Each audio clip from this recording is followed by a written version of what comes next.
ਸਤਿ ਸ੍ਰੀ ਅਕਾਲ। ਤੁਸੀਂ ਦੇਖ ਰਹੇ ਹੋ ਪੰਜਾਬ ਮੇਲ USA TV। ਮੈਂ ਬਰਨ ਕੌਰ ਮਾਨ। ਖਬਰਾਂ ਦੇ ਬੁਲੇਟਿਨ ਵਿੱਚ ਤੁਹਾਡਾ ਸਵਾਗਤ ਹੈ। ਪਿਛਲੇ ਪਹਿਲਾਂ ਚੁਣਵੀਆਂ ਖਬਰਾਂ। ਮੈਕਸੀਕੋ ਵਿੱਚ ਇੱਕ ਟਰੱਕ ਵਿੱਚ ਸਵਾਰ ਮਿਲੇ ਭਾਰਤ ਸਮੇਤ 16 ਦੇਸ਼ਾਂ ਦੇ 366 ਪ੍ਰਵਾਸੀ। 10 ਤੋਂ 15% ਤੱਕ ਕਿਰਾਇਆ ਵਧਾਉਣ ਦੀ ਤਿਆਰੀ ਵਿੱਚ ਏਅਰਲਾਈਨ ਕੰਪਨੀਆਂ। H1B ਵੀਜ਼ਾ ਦਾ ਸੰਚਾਲਨ ਦੇਸ਼ ਦੀਆਂ ਲੋੜਾਂ ਦੇ ਅਨੁਰੂਪ ਨਹੀਂ, ਅਮਰੀਕੀ ਟਿੱਪਣੀਕਾਰ। ਕੈਨੇਡਾ ਵਿੱਚ ਕੱਚੇ ਵਿਦੇਸ਼ੀਆਂ ਨੂੰ ਪੱਕੇ ਹੋਣ ਦਾ ਮਿਲੇਗਾ ਨਵਾਂ ਮੌਕਾ। ਨਿਊਜ਼ੀਲੈਂਡ ਨੇ ਦੇਸ਼ ਵਿੱਚ ਆਉਣ ਵਾਲੇ ਯਾਤਰੀਆਂ ਨੂੰ ਦਿੱਤੀ ਵੱਡੀ ਰਾਹਤ। ਅਮਰੀਕਾ ਦੇ ਵੱਖ-ਵੱਖ ਹਿੱਸਿਆਂ ਵਿੱਚ ਗੋਲੀਬਾਰੀ, 2 ਲੋਕਾਂ ਦੀ ਮੌਤ ਤੇ ਕਈ ਜ਼ਖਮੀ। ਬਾਈਡਨ ਨੇ ਭਾਰਤੀ ਮੂਲ ਦੀ ਅਯੰਗਾਰ ਨੂੰ ਪੈਂਟਾਗਨ ਵਿੱਚ ਵੱਡੇ ਅਹੁਦੇ ਲਈ ਕੀਤਾ ਨਾਮਜ਼ਦ। ਤੇ ਹੁਣ ਇਹਨਾਂ ਖਬਰਾਂ ਦਾ ਵਿਸਥਾਰ।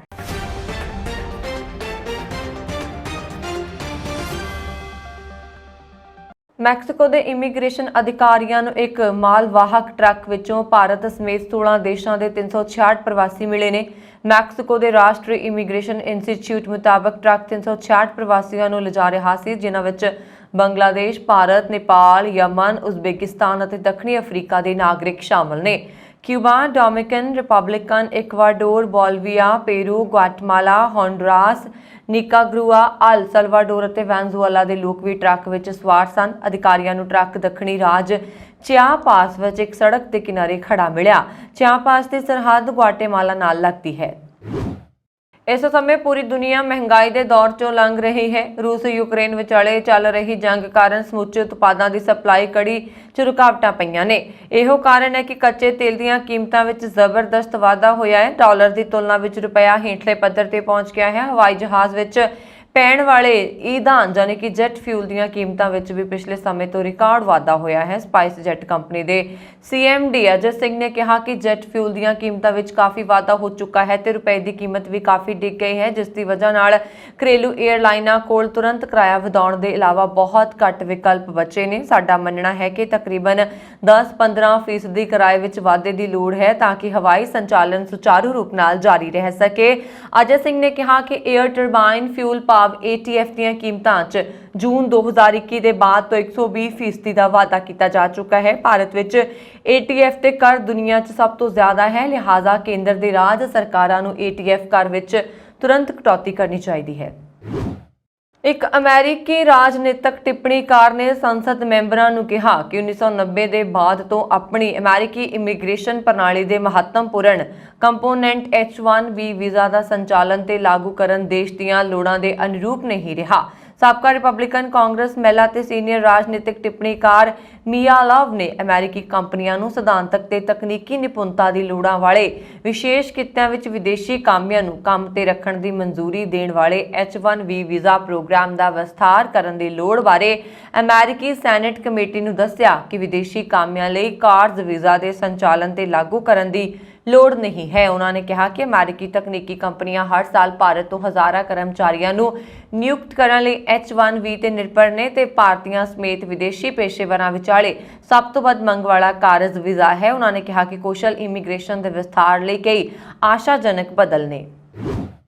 ਕੈਨੇਡਾ ਵਿੱਚ ਜਾਣ ਅਤੇ ਰਹਿਣ ਦੇ ਚਾਹਵਾਨ ਲੋਕਾਂ ਦੀ ਗਿਣਤੀ ਲਗਾਤਾਰ ਵਧ ਰਹੀ ਹੈ ਅਤੇ ਇਮੀਗ੍ਰੇਸ਼ਨ ਅਧਿਕਾਰੀਆਂ ਕੋਲ ਵਿਚਾਰ ਅਧੀਨ ਪਈਆਂ ਅਰਜ਼ੀਆਂ ਦੀ ਗਿਣਤੀ ਹੁਣ 24 ਲੱਖ ਤੋਂ ਵੱਧ ਦੱਸੀ ਜਾ ਰਹੀ ਹੈ, ਜੋ ਕਿ ਇਸ ਸਾਲ ਦੇ ਸ਼ੁਰੂ ਵਿੱਚ 18 ਲੱਖ ਦੇ ਕਰੀਬ ਸੀ। ਇਮੀਗ੍ਰੇਸ਼ਨ ਮੰਤਰੀ ਸੀਨ ਫਰੇਜ਼ਰ ਨੇ ਕਿਹਾ ਕਿ ਅੰਤਰਰਾਸ਼ਟਰੀ ਵਿਦਿਆਰਥੀਆਂ ਅਤੇ ਵਿਦੇਸ਼ੀ ਕਾਮਿਆਂ ਨੂੰ ਪੱਕੀ ਇਮੀਗ੍ਰੇਸ਼ਨ ਦੇਣ ਲਈ ਨਵਾਂ ਪ੍ਰੋਗਰਾਮ ਤਿਆਰ ਅਧੀਨ ਹੈ। ਉਹਨਾਂ ਆਖਿਆ ਕਿ ਕੈਨੇਡਾ ਵਿੱਚ ਦਾਖਲ ਹੋ ਸਕਣ ਵਾਲੇ ਵਿਦੇਸ਼ੀਆਂ ਨੂੰ ਪੱਕੀ ਇਮੀਗ੍ਰੇਸ਼ਨ ਦਾ ਮੌਕਾ ਦੇਣ ਬਾਰੇ ਗੰਭੀਰਤਾ ਨਾਲ ਵਿਚਾਰ ਕੀਤਾ ਜਾ ਰਿਹਾ ਹੈ। ਸੰਸਦ ਵਿੱਚ ਮਤਾ ਪਾਸ ਹੋਣ ਬਾਅਦ ਅਗਲੇ 4 ਮਹੀਨਿਆਂ ਵਿੱਚ ਇਸ ਬਾਰੇ ਐਲਾਨ ਹੋਣ ਦੀ ਸੰਭਾਵਨਾ ਹੈ। ਦੇਸ਼ ਵਿੱਚ ਕਾਮਿਆਂ ਦੀ ਘਾਟ ਤੇ ਚਲਦਿਆਂ ਕੈਨੇਡਾ ਸਰਕਾਰ ਵੱਲੋਂ ਵਿਦੇਸ਼ਾਂ ਤੋਂ ਮਾਹਿਰਾਂ ਲਈ ਵੀਜ਼ਾ ਅਤੇ ਇਮੀਗ੍ਰੇਸ਼ਨ ਨਿਯਮ ਢਿੱਲੇ ਰੱਖੇ ਜਾਂਦੇ ਨੇ। ਵਿਦੇਸ਼ੀ ਵਿਦਿਆਰਥੀਆਂ ਨੂੰ ਪੱਕੇ ਹੋਣ ਲਈ ਆਸਾਨ ਮੌਕੇ ਦੇਣ ਲਈ ਵੀ ਇਮੀਗ੍ਰੇਸ਼ਨ ਨਿਯਮ ਨਰਮ ਕੀਤੇ ਜਾ ਰਹੇ ਨੇ। ਬੀਤੇ ਸਾਲ ਪੜ੍ਹਾਈ ਪੂਰੀ ਕਰ ਚੁੱਕੇ ਵਿਦਿਆਰਥੀਆਂ ਅਤੇ ਵਰਕ ਪਰਮਿਟ ਉੱਪਰ ਕੰਮ ਕਰ ਰਹੇ ਕਾਮਿਆਂ ਨੂੰ ਪੱਕੇ ਹੋਣ ਦੇ ਮਿਲੇ ਮੌਕੇ ਦਾ ਫਾਇਦਾ ਉਠਾ ਕੇ 84,177 ਲੋਕਾਂ ਨੇ ਪੱਕੀ ਇਮੀਗ੍ਰੇਸ਼ਨ ਅਪਲਾਈ ਕੀਤੀ ਸੀ, ਜਿਨ੍ਹਾਂ ਵਿੱਚੋਂ 2021 ਵਿੱਚ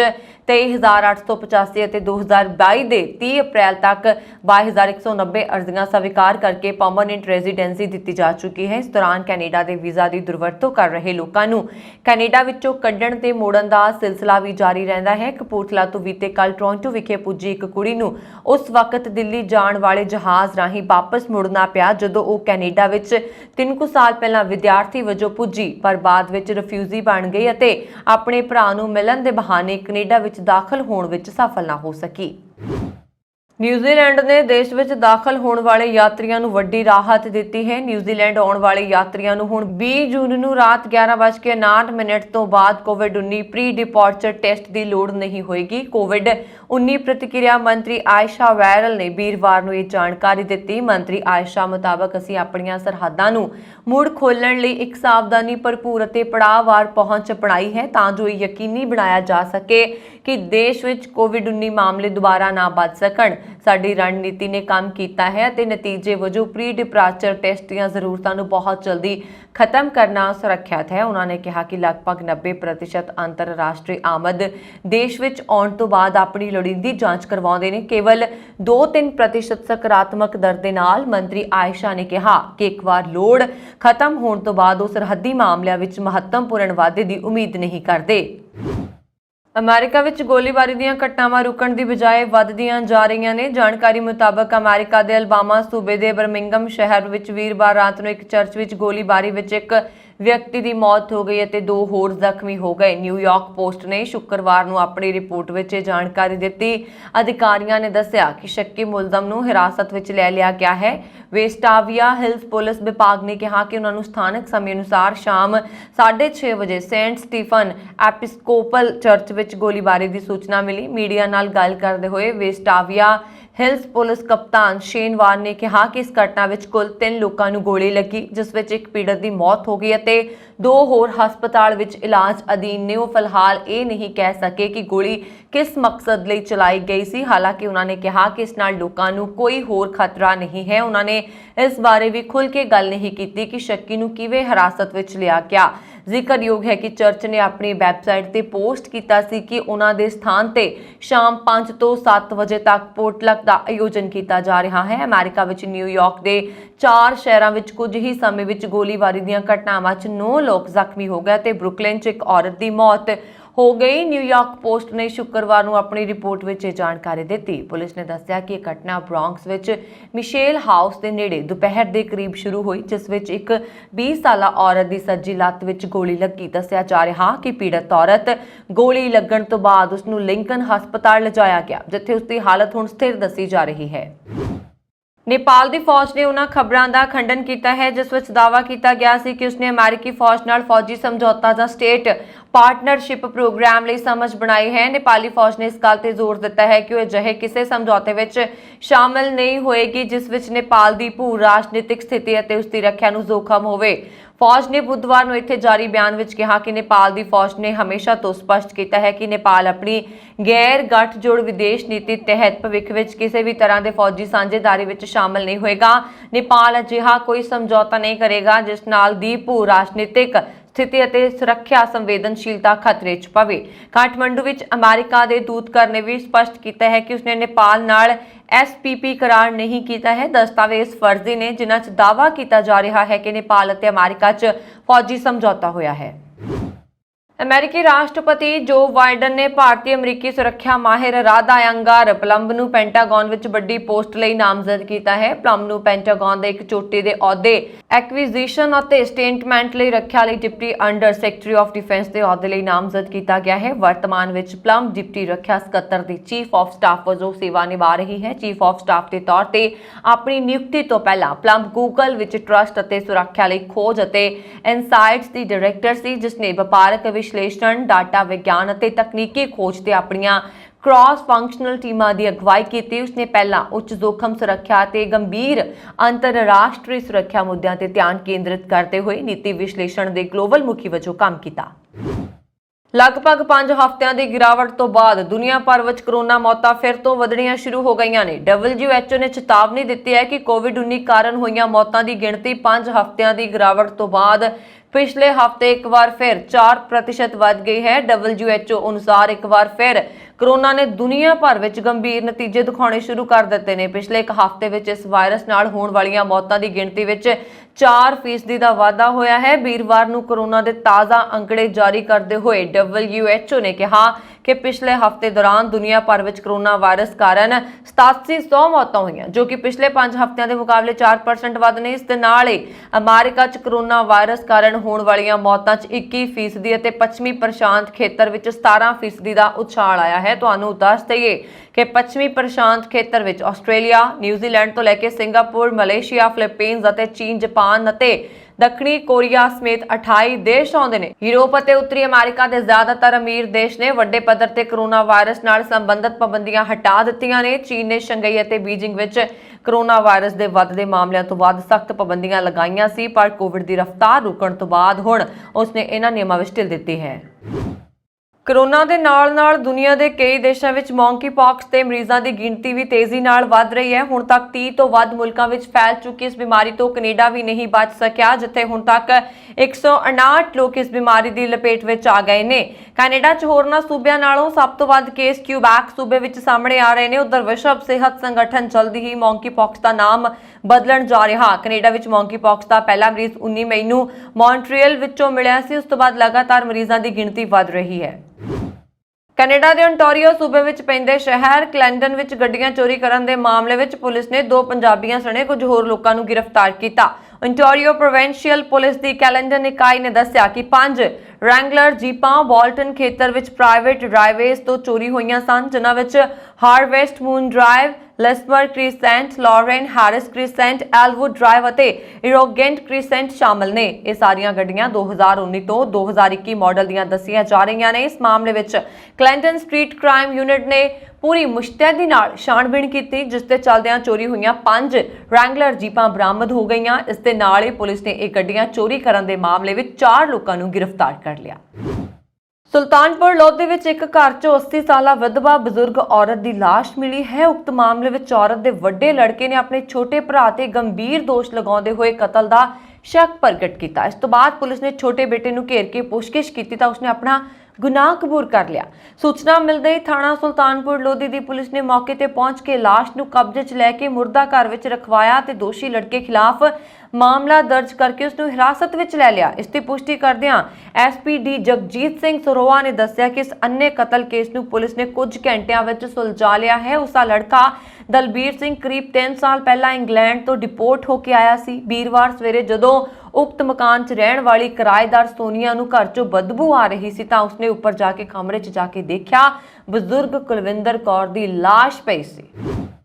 ਬ੍ਰਿਟਿਸ਼ ਕੋਲੰਬੀਆ ਬਿਜ਼ਨਸ ਵੱਲੋਂ ਵੂਮਨ ਆਫ ਦੀ ਈਅਰ 2022 ਅਵਾਰਡਾਂ ਦਾ ਐਲਾਨ ਕਰ ਦਿੱਤਾ ਗਿਆ। ਸੂਬੇ ਭਰ 'ਚੋਂ ਇਸ ਸਨਮਾਨ ਲਈ 8 ਔਰਤਾਂ ਨੂੰ ਚੁਣਿਆ ਗਿਆ, ਜਿਨ੍ਹਾਂ 'ਚ ਇਸ ਸਨਮਾਨ ਲਈ ਚੁਣੀ ਜਾਣ ਵਾਲੀ ਸਰੀ ਨਿਵਾਸੀ ਇੱਕੋ ਇੱਕ ਪੰਜਾਬਣ ਨੀਲਮ ਸਹੋਤਾ ਵੀ ਸ਼ਾਮਲ ਹੈ। BC ਬਿਜ਼ਨਸ ਵੱਲੋਂ Woman of the Year award ਹਰ ਸਾਲ ਉਹਨਾਂ ਔਰਤਾਂ ਨੂੰ ਦਿੱਤਾ ਜਾਂਦਾ ਹੈ ਜਿਨ੍ਹਾਂ ਨੇ ਆਪੋ ਆਪਣੇ ਖੇਤਰ ਵਿੱਚ ਸਮਾਜ ਲਈ ਅਹਿਮ ਯੋਗਦਾਨ ਪਾਇਆ ਹੋਵੇ।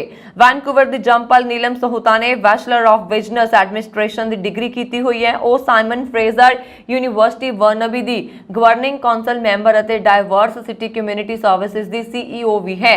ਨੀਲਮ ਸਹੋਤਾ ਬੀਤੇ ਤਕਰੀਬਨ 6 ਸਾਲ ਤੋਂ ਸਰੀ ਲਾਇਬ੍ਰੇਰੀਜ਼ ਬੋਰਡ ਨਾਲ ਸੇਵਾਵਾਂ ਨਿਭਾ ਰਹੀ ਹੈ ਤੇ 2 ਸਾਲ ਪਹਿਲਾਂ ਉਸ ਨੂੰ ਬੋਰਡ ਦੀ ਚੇਅਰਪਰਸਨ ਨਿਯੁਕਤ ਕੀਤਾ ਗਿਆ ਸੀ। ਭਾਵੇਂ ਕੈਨੇਡਾ ਦੀ ਸਰਕਾਰ ਇਹ ਦਾਅਵੇ ਕਰਦੀ ਥੱਕ ਨਹੀਂ ਰਹੀ ਕਿ ਉਹ ਦੇਸ਼ ਦੀ ਅਰਥ ਵਿਵਸਥਾ ਨੂੰ ਲੈ ਕੇ ਹਰ ਸਾਲ 4 ਲੱਖ ਤੋਂ ਵੱਧ ਲੋਕਾਂ ਨੂੰ ਕੈਨੇਡਾ 'ਚ ਪ੍ਰਵੇਸ਼ ਕਰਵਾ ਰਹੀ ਹੈ, ਪਰ ਮੌਜੂਦਾ ਸਥਿਤੀ ਦੌਰਾਨ ਕੈਨੇਡਾ ਦੀ ਸੰਸਦ ਵਿੱਚ ਹੋਏ ਹੰਗਾਮੇ ਤੋਂ ਪਤਾ ਲੱਗਦਾ ਹੈ ਕਿ ਕੈਨੇਡਾ 'ਚ ਕਾਮਿਆਂ ਦੀ ਭਾਰੀ ਘਾਟ ਹੋਣ ਕਾਰਨ ਸਨਅਤਕਾਰਾਂ ਦੇ ਕੰਮ ਪ੍ਰਭਾਵਿਤ ਹੋ ਰਹੇ ਨੇ ਤੇ ਇਹਨਾਂ ਲੋਕਾਂ ਨੂੰ ਪਹਿਲਾਂ ਵਾਂਗ ਕਾਮੇ ਨਹੀਂ ਮਿਲ ਰਹੇ, ਜਿਸ ਕਰਕੇ ਉਦਯੋਗਾਂ ਵਿੱਚ ਉਤਪਾਦਨ ਦੀ ਭਾਰੀ ਕਮੀ ਹੋ ਰਹੀ ਹੈ। ਜ਼ਿਕਰਯੋਗ ਹੈ ਕਿ ਕੈਨੇਡਾ 'ਚ ਪਹਿਲੀ ਵਾਰ ਵੇਖਿਆ ਜਾ ਰਿਹਾ ਹੈ ਕਿ ਖਾਣ ਪੀਣ ਵਾਲੀਆਂ ਥਾਵਾਂ ਤੇ ਲੰਬੀਆਂ ਲਾਈਨਾਂ ਲੱਗੀਆਂ ਹੋਈਆਂ ਨੇ। ਕਾਮਿਆਂ ਦੀ ਘਾਟ ਹੋਣ ਕਾਰਨ ਲੋਕਾਂ ਨੂੰ ਖਾਣਾ ਲੈਣ ਲਈ ਕਾਫੀ ਸਮਾਂ ਬਰਬਾਦ ਕਰਨਾ ਪੈ ਰਿਹਾ ਹੈ। ਦੱਸ ਦਈਏ ਕਿ ਕੱਲ ਸੰਸਦ ਵਿੱਚ ਪ੍ਰਧਾਨ ਮੰਤਰੀ ਨੂੰ ਦੱਸਿਆ ਗਿਆ ਕਿ ਸੈਰਗਾਹ ਵਾਲੀਆਂ ਥਾਵਾਂ ਤੇ ਕਾਂ ਬੋਲ ਰਹੇ ਨੇ, ਜਦੋਂ ਕਿ ਹਾਲਾਤ ਸੁਖਾਵੇਂ ਹੋ ਜਾਣ ਤੋਂ ਬਾਅਦ ਵੀ ਉਹ ਵੀਜ਼ਾ ਪ੍ਰਣਾਲੀ ਸੁਖਾਲੀ ਕਿਉਂ ਨਹੀਂ ਕਰ ਰਹੇ। ਅੰਤਰਰਾਸ਼ਟਰੀ ਅਟਾਰੀ ਬਾਰਡਰ ਤੇ ਸ਼ਾਮ ਨੂੰ ਭਾਰਤ ਪਾਕਿਸਤਾਨ ਦਰਮਿਆਨ ਹੋਣ ਵਾਲੀ ਰੀਟਰੀਟ ਸੈਰਾਮਨੀ ਦਾ ਸਮਾਂ ਬਦਲ ਦਿੱਤਾ ਗਿਆ। ਭਾਰਤ ਪਾਕਿਸਤਾਨ ਦਰਮਿਆਨ ਰੀਟਰੀਟ ਸੈਰਾਮਨੀ ਪਹਿਲਾਂ ਭਾਰਤੀ ਸਮੇਂ ਅਨੁਸਾਰ ਸ਼ਾਮ 6 ਵਜੇ ਸ਼ੁਰੂ ਹੋ ਕੇ 6:30 ਵਜੇ ਸਮਾਪਤ ਹੁੰਦੀ ਸੀ ਤੇ ਹੁਣ ਨਵੇਂ ਸਮੇਂ ਅਨੁਸਾਰ ਸੀਮਾ ਸੁਰੱਖਿਆ ਬਲ ਯਾਨੀ ਕਿ BSF ਵੱਲੋਂ ਕੀਤੀ ਜਾਂਦੀ ਇਹ ਰੀਟਰੀਟ ਸੈਰਾਮਨੀ ਸ਼ਾਮ ਨੂੰ 6:30 ਵਜੇ ਸ਼ੁਰੂ ਹੋ ਕੇ ਸ਼ਾਮ ਨੂੰ 7 ਵਜੇ ਸਮਾਪਤ ਹੋਏਗੀ। ਕੈਨੇਡਾ ਦੀਆਂ ਪ੍ਰਮੁੱਖ ਯੂਨੀਵਰਸਿਟੀਆਂ ਤੱਕ ਪਹੁੰਚ ਕਰਨ ਦੇ ਯਤਨਾਂ ਦੇ ਹਿੱਸੇ ਵਜੋਂ ਕੈਨੇਡਾ ਵਿੱਚ ਭਾਰਤ ਚੇਅਰਾਂ ਦੀ ਇੱਕ ਲੜੀ ਸਥਾਪਿਤ ਕੀਤੀ ਜਾ ਰਹੀ ਹੈ। ਇਹ ਚੇਅਰਸ ਭਾਰਤ ਦੇ ਅਕਾਦਮਿਕ ਦੁਆਰਾ ਕਬਜ਼ੇ ਵਿੱਚ ਹੋਣ ਲਈ Indian council for cultural relations ਅਤੇ ਕੈਨੇਡੀਅਨ ਸੰਸਥਾਵਾਂ ਵਿਚਕਾਰ ਸਾਂਝੇਦਾਰੀ ਸਮਝੌਤਿਆਂ ਦੀ ਸਰਪ੍ਰਸਤੀ ਹੇਠ ਬਣਾਈਆਂ ਜਾ ਰਹੀਆਂ ਨੇ। ਇਸ ਸੰਬੰਧ ਵਿੱਚ ਸਭ ਤੋਂ ਪਹਿਲਾ ਸਮਝੌਤਾ ਪੱਤਰ ਸੋਮਵਾਰ ਨੂੰ ਬ੍ਰਿਟਿਸ਼ ਕੋਲੰਬੀਆ ਦੇ ਸਰੀ ਵਿੱਚ ਸਾਈਮਨ ਫਰੇਜ਼ਰ ਯੂਨੀਵਰਸਿਟੀ ਨਾਲ ਹਸਤਾਖਰ ਦੁਆਰਾ ਕੀਤਾ ਗਿਆ, ਜਿਸ ਤਹਿਤ ਸਾਈਮਨ ਫਰੇਜ਼ਰ ਯੂਨੀਵਰਸਿਟੀ ਵਿਖੇ Indian council of cultural relations the Bharatiya study chair ਸਥਾਪਿਤ ਕੀਤੀ ਗਈ, ਜਿਸ ਨੂੰ ICCR ਫੰਡ ਮੁਹੱਈਆ ਕਰਵਾਏਗੀ। ਉਕਤ ਤਸਵੀਰ ਵਿੱਚ ਵੈਨਕੂਵਰ 'ਚ ਭਾਰਤ ਦੇ ਕੌਂਸਲ ਜਨਰਲ ਮਨੀਸ਼ ਅਤੇ ਸਾਈਮਨ ਫਰੇਜ਼ਰ ਯੂਨੀਵਰਸਿਟੀ ਦੇ ਪ੍ਰੈਜ਼ੀਡੈਂਟ ਅਤੇ vice chancellor doctor joy Johnson ਨਾਲ ਸੰਸਥਾ ਵਿੱਚ ਇੱਕ ਇੰਡੀਅਨ ਚੇਅਰ ਸਥਾਪਿਤ ਕਰਨ ਲਈ ਇੱਕ ਸਮਝੌਤੇ ਤੇ ਹਸਤਾਖਰ ਕਰਦੇ ਹੋਏ ਨਜ਼ਰ ਆਏ। 5 ਸਾਲ ਲਈ ਕੀਤਾ ਗਿਆ ਸਮਝੌਤਾ ਭਾਰਤ ਤੋਂ ਕੈਨੇਡਾ ਦੇ ਵਿਦਿਅਕ ਖੇਤਰ ਵਿੱਚ ਮੀਲ ਪੱਥਰ ਸਾਬਤ ਹੋਏਗਾ। ਕੁਝ ਸਮਾਂ ਪਹਿਲਾਂ ਭਾਰਤ ਦੇ 4 ਉੱਗੇ ਵਿਦਵਾਨ ਵੀ ਇਸ ਯੂਨੀਵਰਸਿਟੀ ਵਿਖੇ ਆਏ ਸਨ। MOU ਸਹੀਬੱਧ ਕਰਨ ਮੌਕੇ ਬ੍ਰਿਟਿਸ਼ ਕੋਲੰਬੀਆ ਦੇ ਸਾਬਕਾ ਅਟਾਰਨੀ ਜਨਰਲ ਤੇ ਯੂਨੀਵਰਸਿਟੀ ਵਿੱਚ ਭਾਰਤੀ ਸਲਾਹਕਾਰ ਕਮੇਟੀ ਦੇ ਚੇਅਰਮੈਨ ਵਲੀ ਉੱਪਲ ਤੇ ਇੰਡੀਅਨ ਕੌਂਸਲੇਟ ਮਨਜੀਤ ਗਰੋਵਰ ਹਾਜ਼ਰ ਸਨ। ਵੈਨਕੂਵਰ ਵਿੱਚ ਭਾਰਤ ਦੇ ਕੌਂਸਲ ਜਨਰਲ ਮਨੀਸ਼ ਨੇ ਯੂਨੀਵਰਸਿਟੀ ਦੀ ਤਰਫੋਂ SFU ਦੇ ਪ੍ਰਧਾਨ ਅਤੇ vice chancellor doctor joy Johnson ਦੇ ਨਾਲ ICCR ਦੀ ਨੁਮਾਇੰਦਗੀ ਕੀਤੀ। ਟਾਟਾ ਸਮੂਹ ਦੀ ਮਲਕੀਅਤ ਵਾਲੀ 에ਅਰ ਇੰਡੀਆ ਨੇ ਯੂਰਪ ਦੀ 에ਅਰਬਸ ਕੰਪਨੀ ਦੇ A350 ਜਹਾਜ਼ ਖਰੀਦਣ ਦਾ ਫੈਸਲਾ ਕੀਤਾ ਹੈ। ਸੂਤਰਾਂ ਮੁਤਾਬਕ ਇਸ ਲੜੀ ਵਿੱਚ ਪਹਿਲਾ ਜਹਾਜ਼ ਮਾਰਚ 2023 ਤੱਕ ਇਸ 에ਅਰਲਾਈਨ ਨੂੰ ਸੌਂਪ ਦਿੱਤਾ ਜਾਏਗਾ। ਹਾਲਾਂਕਿ ਅੱਜ ਇਹ ਸਪਸ਼ਟ ਨਹੀਂ ਹੋ ਸਕਿਆ ਹੈ ਕਿ 에ਅਰ ਇੰਡੀਆ ਵੱਲੋਂ ਕਿੰਨੇ A350 ਜਹਾਜ਼ ਖਰੀਦੇ ਜਾਣਗੇ। 에ਅਰ ਇੰਡੀਆ ਨੇ ਸਾਲ 2006 ਤੋਂ ਬਾਅਦ ਇੱਕ ਵੀ ਨਵਾਂ ਜਹਾਜ਼ ਨਹੀਂ ਖਰੀਦਿਆ ਹੈ, ਜੋ ਇਸ ਵੇਲੇ 111 ਜਹਾਜ਼ ਖਰੀਦਣ ਸੰਬੰਧੀ ਆਰਡਰ ਦਿੱਤਾ ਗਿਆ ਸੀ, ਜਿਨ੍ਹਾਂ ਵਿੱਚੋਂ 68 ਅਮਰੀਕਾ ਦੇ ਹਵਾਈ ਜਹਾਜ਼ ਬਣਾਉਣ ਵਾਲੀ ਕੰਪਨੀ ਬੋਇੰਗ ਤੇ 43 ਯੂਰਪੀ ਜਹਾਜ਼ ਨਿਰਮਾਤਾ ਕੰਪਨੀ 에ਅਰਬਸ ਵੱਲੋਂ ਖਰੀਦੇ ਜਾਣੇ ਸਨ। ਜ਼ਿਕਰਯੋਗ ਹੈ ਕਿ ਵੱਡੇ ਆਕਾਰ ਵਾਲੇ 에ਅਰਬਸ 350 ਜਹਾਜ਼ ਵਿੱਚ ਇੰਧਨ ਟੈਂਕ ਕਾਫੀ ਵੱਡੇ ਹੁੰਦੇ ਨੇ, ਜਿਨ੍ਹਾਂ ਨਾਲ ਲੰਮਾ ਸਫ਼ਰ ਆਸਾਨੀ ਨਾਲ ਤੈਅ ਕੀਤਾ ਜਾ ਸਕਦਾ ਹੈ।